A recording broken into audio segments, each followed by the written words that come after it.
Craving a shortcut. It is wildly common. I'm making this episode because so many people are looking for the magic powder, even the most experienced people in fitness and nutrition. And that's what I'm surprised with lately is very experienced people asking, hey, well, how do I get there faster? Or I made this mistake. How do I erase it from ever happening? That's kind of their craving. And so that's what we're going to tackle today. It's going to be a little bit of a rant, but sometimes I make these episodes to kind of get some of these things off my mind and help you guys out. So I apologize for maybe a little bit of a rant ahead of time.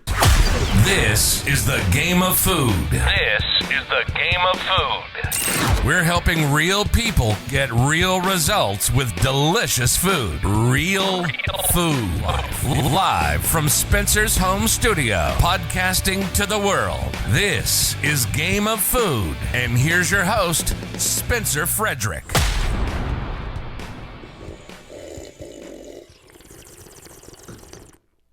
Sorry, I'm just wetting my whistle before this episode.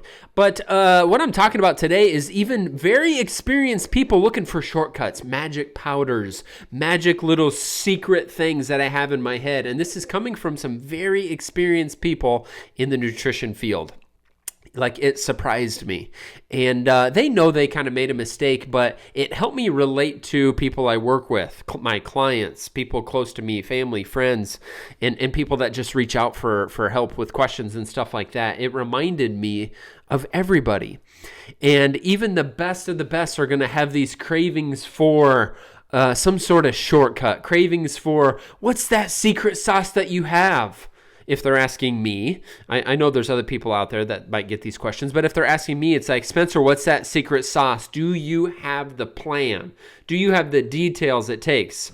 Spencer, I just ate way too much. It's Friday night. I went to a restaurant and boy, did I eat. Now what do I do? I'm like, okay, are you still at that restaurant? No, we're headed home. Okay, you do nothing. You just don't eat anymore. That's the answer. Spencer, I had this terrible weekend. I binged on donuts and pizza. I just ate way too much. It's Monday now. What should I do? Get back on track. Now, I do have tactics, so I'm not going to act like I just handle the answers like that because, some weekend tactics, let me just kind of brush over those. You want to meal prep for the weekends, some of you. You want to go to restaurants with listed calories. You want to plan for alcohol, so if you're going to have 8 Busch Lights, plan for them ahead of time. You know what I mean? There's so many things that I could say, so I do say those things. But at the end of the day, the best answer is you have to try harder. At the end of the day, if you screw up, you can't erase that mistake and act like it never happened and just like lose all the water weight that you gained overnight. If you gain 6 pounds of water weight from 2 days of terrible nutrition, that weight is not going away for several days. I'm sorry. That's just it. Unless you do stupid stuff like puke or fast or run like a maniac, 15 miles and whatever. I don't know. Is that a long ways? Maybe 20 miles in a day just to sweat off all that extra weight? No, that's dumb. That's doing extreme stuff. So there is no shortcut. There is no shortcut. And so many people have this craving and there isn't that. And I wish I could take it away from you. I really do, because it actually puts you in a crappy mindset where you screw up and then you're like, well, there must be an answer to fix what I'm doing. And it's actually just try harder. It's if you make a mistake, just learn from it and move on, but you have to improve. Don't it happens to you every single Friday night. That's not learning and improving. Learning and improving is you ate like crap Friday night, and then when Friday night rolls around, you make adjustments so that it is still fun but successful, and you're still marching towards your goal, making progress. Some of the best clients that I have are not the ones that screw up the least. Yes, I love clients that don't make as many mistakes. Don't get me wrong. But sometimes I can have a phenomenal client that does make the occasional mistake, and they just have this phenomenal mindset of I'm back on track. And they totally own what they did too. They're like, yeah, I had many pieces of pizza. I had many beers, and I know that was wrong, but I'm showing up today, and I'm going to make sure that this week goes great. Now, some people make that same mistake. They have multiple pieces of pizza and way too many beers. They're way off track. And then they will tell me or someone like, well, I only had one piece of pizza, or I only logged 2 beers. And I look at the scale jump like 4.5 pounds. And I'm like, no way. Nope. It wasn't one piece of pizza and 2 beers. It was many more. And so then they're kind of lying to themselves. Not only are they kind of maybe fibbing to me or whoever their coach is, but they're kind of lying to themselves. Like, well, I think it was okay. I don't know why the scale is doing what it's doing. What secret do you have? Well, I don't have a secret because, one, you need to realize that you had a lot more than you actually think you had. That's step number 1.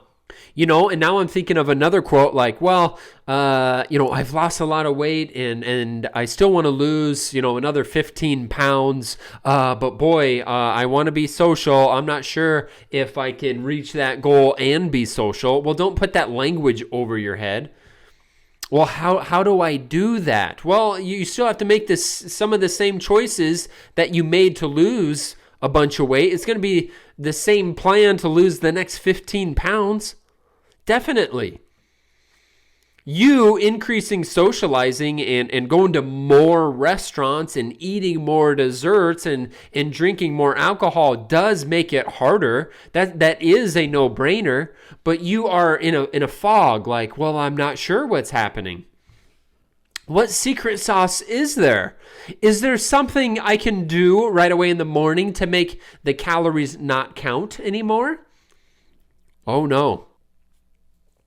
And you know what's funny? I've been doing this long enough that if I, in the past, so I never go on a rant or get frustrated with anyone or get angry with them because that's a dumb way to be as well. That's a dumb coach.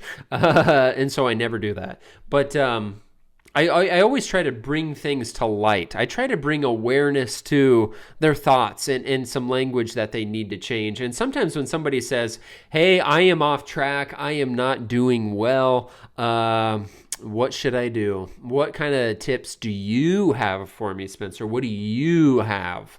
I can already tell that it doesn't matter what I say. I could give them the best 3 paragraphs I've ever written in my life about how to correct their mindset and continue on and start getting closer and closer to their long-term goal and complete their body transformation, and they still won't do it because they're not pointing the finger at themselves. There's nothing wrong with asking questions or for tips and stuff, but to say like, what are you gonna do about it is almost the craving that they have. They're pushing it on someone else, and then when they screw up, they're kind of the person that's like, oh well, this plan wasn't for me because of this, or I just needed to socialize, and whatever it is.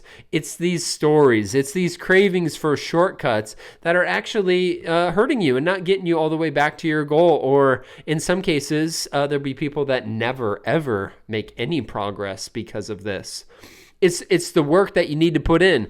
I'm fortunate that my program is, I don't know, what do I say? More people are lining up, asking questions, trying to be a part of it. I have more traction than ever before, which is a true blessing. But I think I have that because there's no gimmicks. I don't push supplements. I help people pick out supplements if they want some, but I never push them. It's not required. I don't take away carbs. I don't take away sugar. I don't kill you in workouts. I don't do that stuff. So more people are going, oh yeah, that feels real. There's none of these weird rules that I have to follow. And so I think that's why people are interested. But what happens is someone will get some great progress and then all of a sudden they're looking at these other things like, oh, there's a shortcut that somebody's talking about. Or can I mix what we're doing with some other rules? Can I fast? Can I cut carbs? Can I run marathons or whatever? I help people do running, so that's not a big deal. But I'm talking about escalating it, looking for a shortcut. Well, if I add this, wouldn't this get me there faster? And the answer is you can do too much. The answer is you can make it too complicated. The best program out there is the one that is the most simple and produces results, because the complicated programs don't produce the best results. It's just complicated. You feel like you have to follow 18 different rules, and it's a mental game. it's just too much for you. And that's like a craving people have, is they want to implement these magic powders and these shortcuts. It's not there. You have to own your mistakes. You have to look back at them and whoops, I did that, and I'm going to have to pay for it for a while. I know you don't want to pay for your mistakes. When you binge, you really hope you gain 0 ounces. And I know that when you are eating too much, that's the thought you have, like, well, maybe I'll get lucky in tomorrow's weigh-in. I know that's what you're thinking, because sometimes that weirdly happens. You are eating way too much, drinking way too much. You wake up and like, weird, scale went down. And so I know you have those thoughts, but these are things we need to stomp. We need to stomp these out, and it's not anybody else that can, fix your weaknesses. There's the tactics, like I've talked about. There are always tactics, but then there's always this overarching big answer of you just have to do it. The shortcut cravings, they need to stop. It's hurting you. It is. Whenever you think that there's another answer, and you've already been getting good results, there's not another answer. It's just doing more of it, more of the same, okay? More time. And that's the boring answer. Nobody likes that answer. And I've had to tell people that answer before. Okay, looks like I'm struggling to lose the last 10 pounds. What do you suggest? I suggest that we button up some of the habits like you had before when you were doing really well. And then we need time. Oh, I thought I could cut carbs. I thought I could start running. No, let's not do that. Let's do the stuff that will move the needle the best, the fastest, and it's the simple stuff. Not the shortcut stuff. We're not going to add a supplement now to take you to the goal, the last 10 pounds. That's my advantage, I think. I'm not saying I don't have cravings for some sort of magic pill sometimes, but I think that's my advantage is I just know it's the boring stuff. I know that if stuff stalls, well, let me increase fruit and vegetables and, let me button up some of my habits. Well, I am eating a little bit extra. And this is maybe a second rant. This is a second rant. So people will make a mistake, not own the mistake, and then look for the shortcut. And that makes no sense. So I hope this helps, guys. I want to sum this one up because I felt like I was all over the place a little bit. But when you make a mistake, it's on you to learn from it and improve, or else it'll just always be the thing that holds you back. It will be. A craving for something faster is usually the wrong thing. It's slower that produces the best results. And if it's slower, then you're learning how to keep the weight off forever, or how to keep your result forever. And if it's slower, you are developing habits that maybe will become your forever habits. Does this make sense? This is the boring stuff, but it's the boring stuff that is going to produce the best results. If you accept this episode, maybe you won't. There's some people listening to this that think, hey, whatever, I'm going to delete carbs for 6 months and lose a bunch of weight, and I bet I never gain it back. I'm just going to still try really hard after that. Well, you can look at the research studies on that, and it's not in your favor. Whatever, I'm done. I'm done ranting. Spencer, out.